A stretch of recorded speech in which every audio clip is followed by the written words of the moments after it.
안녕하십니까. 신의균의 국방TV 시큐리티 뉴스입니다. 자, 오늘도 이 우크라이나 전황 알려드리도록 하겠습니다. 6월 27일 날 러시아가 우크라이나의 쇼핑몰에 미사일 두 발을 시체말로 내려 꽂아버렸죠. 그래서 엄청난 인명피해가 나오고 있습니다. 우크라이나인들과 전 세계가 분노를 하고 있는데 우크라이나가 여기에 대해서 보복 공격을 했습니다. 거의 뭔가 의미 있는 보복 공격을 했는데 러시아 본토를 때렸어요. 어떤 내용인지 한번 보겠고 지금 전쟁이 너무나 길어지고 또 법을 많이 위반하다 보니까 푸틴 러시아 대통령이 굉장히 불안한가 봅니다. 그래서 스탈린 시대 예조프 신화 대숙청할 때 그때를 보는 것 같다라는 생각이 드는데 정말 이런 사람도 날리나? 라는 생각이 들 정도로 완전히 그냥 굉장히 중요한 보직에 있던 사람들을 날렸습니다. 숙청한 것이죠. 그리고 우크라이나에게 미국이 하이마스 내문을 줬는데 그 하이마스 내문 중에서 두 문이 지미닌 섬을 엄청나게 강하게 때렸죠. 그런데 또 나머지 두 문이 이 동부 돈바스 전선에서 싸우고 있는 듯해요. 그 활약상까지도 공개가 됐는데 한번 보도록 하겠습니다. 신의균의 국방TV 구독, 알림, 좋아요 눌러주십시오.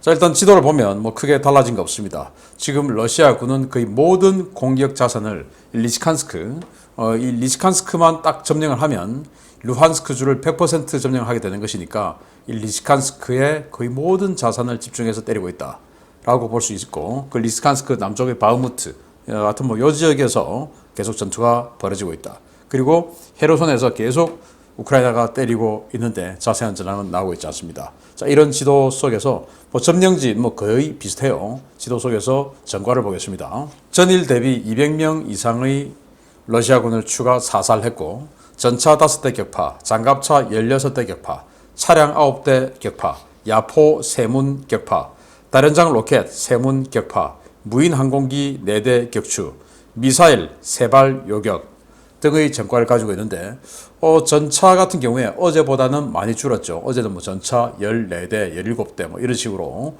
굉장히 중대급 이상의 전차 손실을 러시아가 봤는데 그래서 장갑차하고 합하면 거의 대대급이 하루 만에 소멸된 한 2, 3일을 그렇게 보냈죠. 그래서 이런 전과는 거의 지금 바흐무트 그리고 리시칸스크 이 지역에서 나오고 있는 전과다라고 보시면 되겠습니다.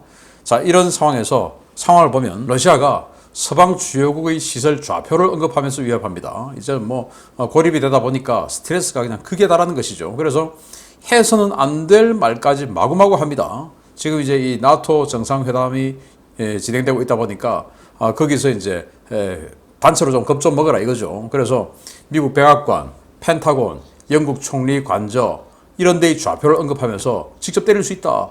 이런 이야기를 하고 있습니다.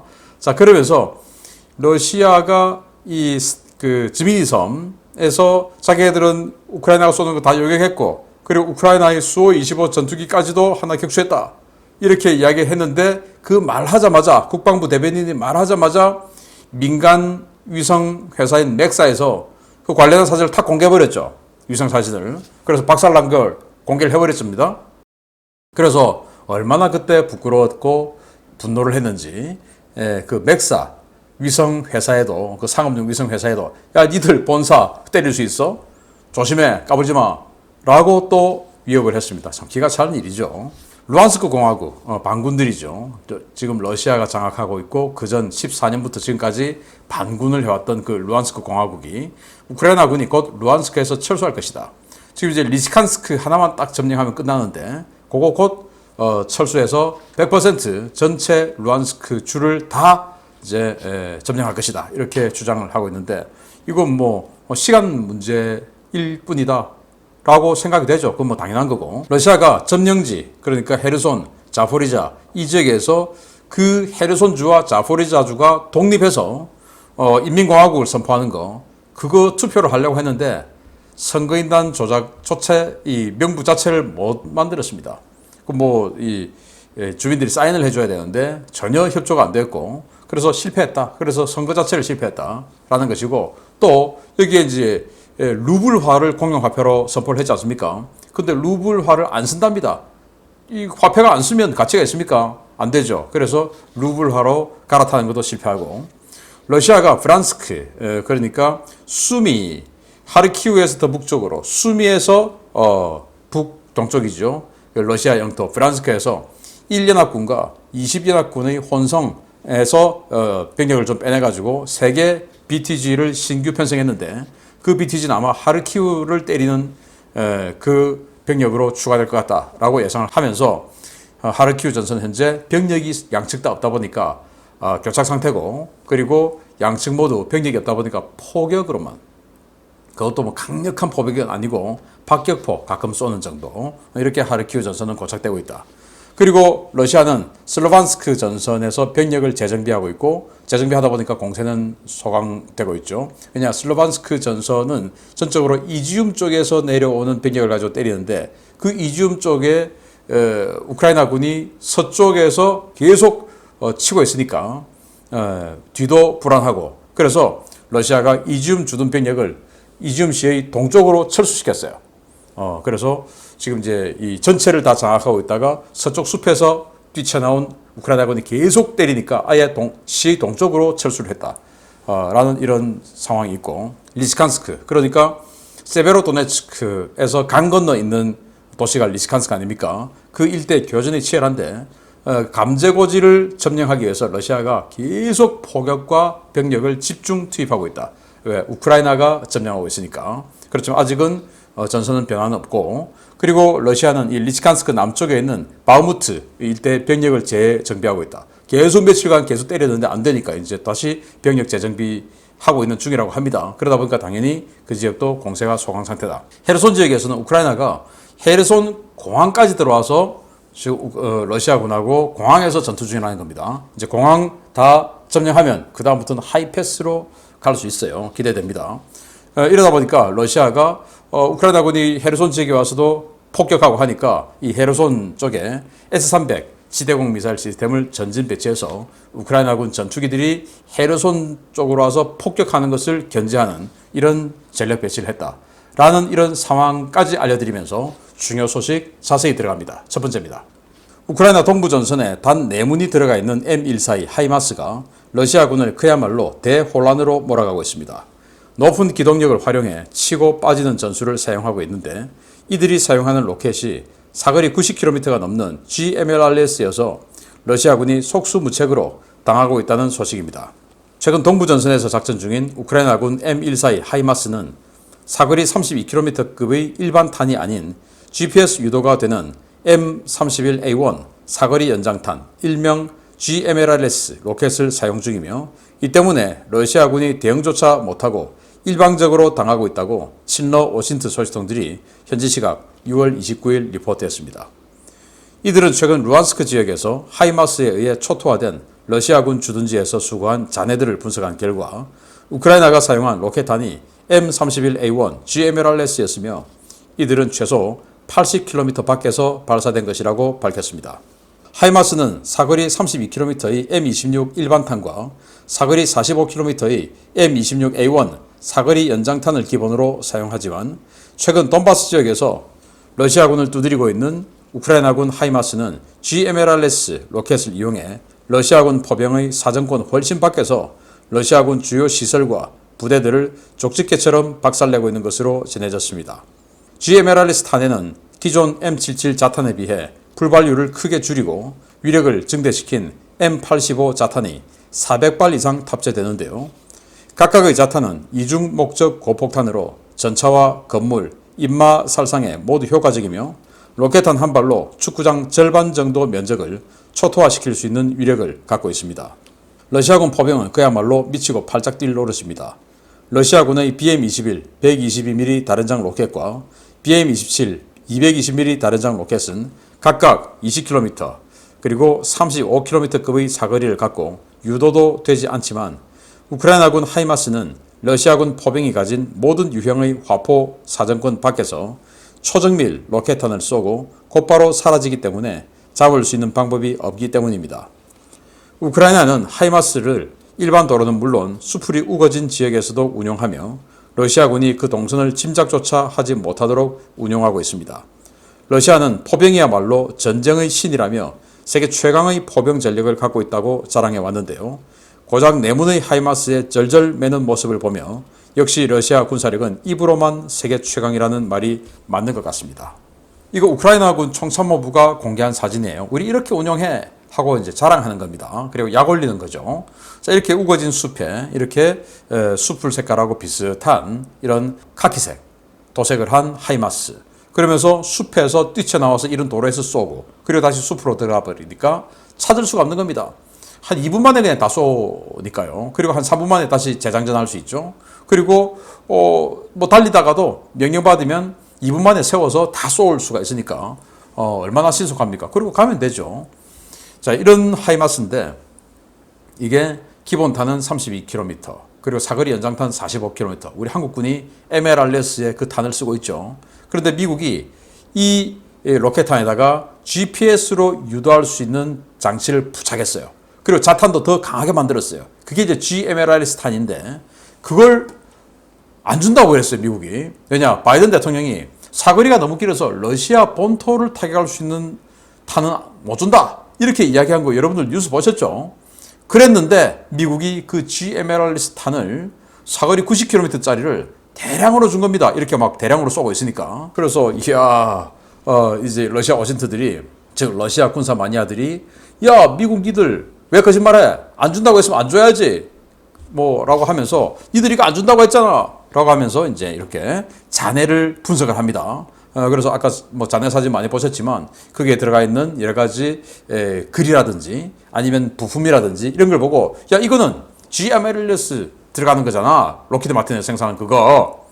근데 왜 거짓말해? 라고 하는데 거짓말하면 어쩔 겁니까? 그래서 이 우크라이나가 지금 2대는 아마 남쪽에 가서 지미니 섬 타격한 데 썼고 2대는 지금 이 돈바스 전선에서 러시아군을 때리는데 사용하고 있는 것 같은데 그 지미니 섬 빨리 해결하고 2대도 돈바스 전선으로 보냈으면 좋겠고 그리고 이렇게 겨우 내문 가지고 전선 전체를 커버하기는 전선이 너무 길죠. 그래서 미국이 빨리 용단 내려서 하이마스 미국이 얼마나 많습니까? 그래서 하이마스 빨리 더 많이 보내주고 탄도 몇백 발, 몇천 발, 3만 발 이거 가지고는 턱도 없다. 그래서 100만 단위의 탄을 빨리 주는 결심을 하고 그 결심을 빨리 실행하기를 바랍니다. 계속 훌륭한 성과 올려주기 바랍니다. 두 번째, 푸틴 대통령 진짜 마음이 쫄리는가 봅니다. 최근 군부 수뇌부의 불만과 불안이 누적되면서 푸틴의 불안도 점점 커져가는 것 같습니다. 푸틴이 모스크바 일대의 주요 군사력을 총지휘하는 서부 군관구의 지휘부를 통째로 숙청했다는 소식입니다. 군부가 크게 동요하고 있습니다. 블라디미르 푸틴 러시아 대통령이 우크라이나 특수군사작전에서의 참담한 결과에 대한 책임을 물어 서부 군관구 지휘부를 축청했다고 복수의 러시아 워싱턴 소식통들이 현지 시각 6월 29일 긴급 타전했습니다. 이들은 6월 28일자로 서부 군관구 사령관인 알렉산드르 줄라블레프 상장과 참모장인 알렉세이 자비지온 소장을 전격 숙청하고 새 서부 군관구 사령관에 제8연합군 사령관인 안드라이 세체보이 중장을 임명했다고 전했습니다. 시리아 주둔군 사령관을 지내기도 했던 줄라블레프 상장은 2017년 푸틴으로부터 연방 영웅 칭호를 받은 인물인데요.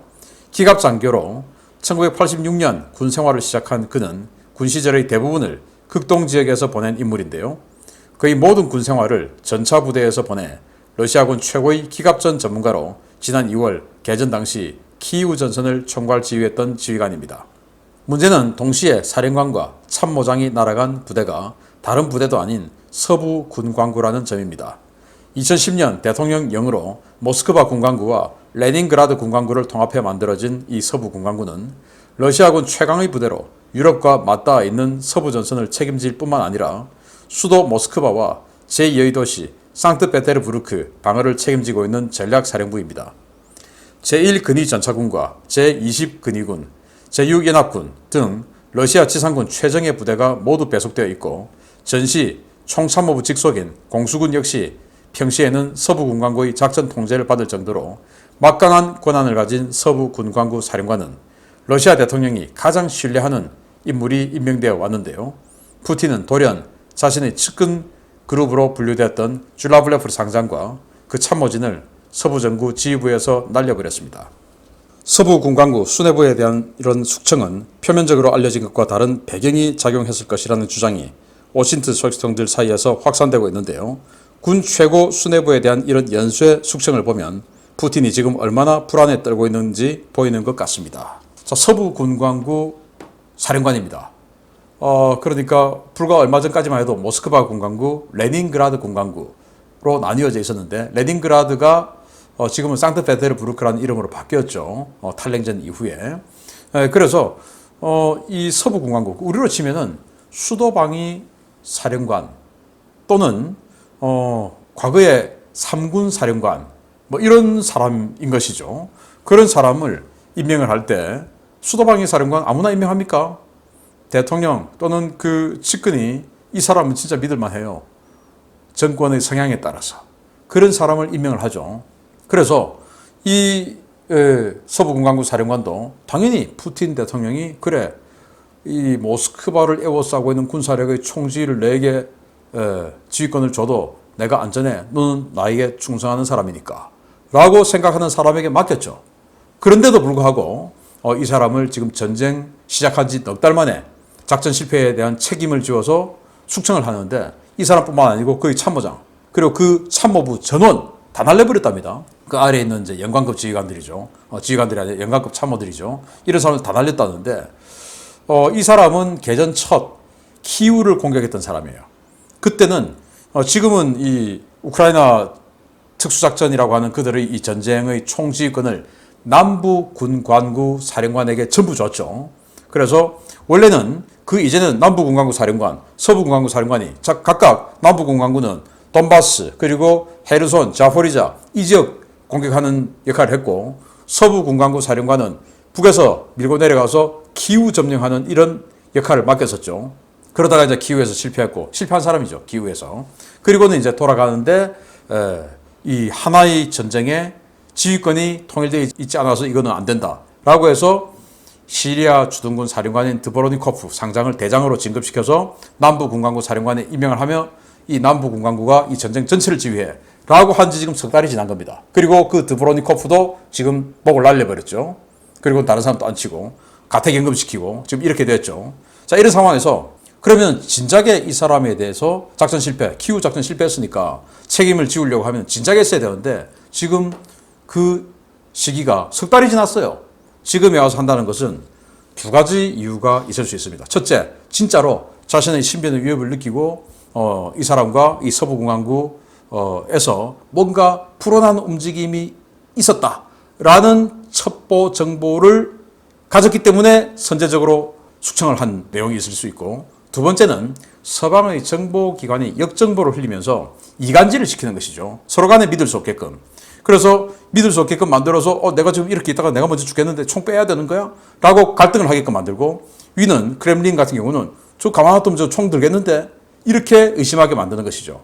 여러분들 뭐 다들 읽어보셨던 삼국지 연의 그 소설 보면 마초, 이 서량의 마초가 조조가 자기 아버지를 죽인 것에 대한 복수를 하기 위해서 이 군을 일으켜서 조조를 치러 갑니다. 그래서 잘 싸웠죠. 그런데 조조가 마초와 한수라는 그 마초의 동맹이죠. 그 둘을 이간질을 시켜버립니다.